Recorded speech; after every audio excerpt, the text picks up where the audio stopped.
তুমি মোহাম্মদকে কেন আটকাচ্ছ না?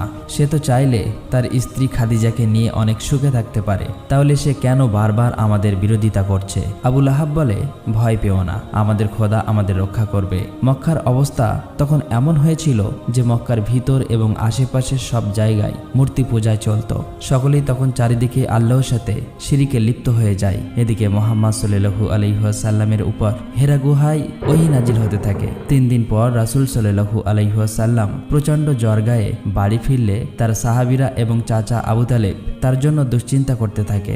আবু সুফিয়ান, উমাইয়া এবং মক্কার নেতারা একদিন আবু তালেবের বাসায় গিয়ে তাকে হুমকি দিয়ে বলে, মুহাম্মদ সাল্লাল্লাহু আলাইহি ওয়াসাল্লাম যেন ভালো হয়ে যায়, তার এই সকল কাজ যেন খুব তাড়াতাড়ি বন্ধ করে দেয়। প্রয়োজন হলে তারা মুহাম্মদ সাল্লাল্লাহু আলাইহি ওয়াসাল্লামকে মক্কার নেতা বানাবো এবং তাকে অনেক ধনসম্পত্তি দান করব।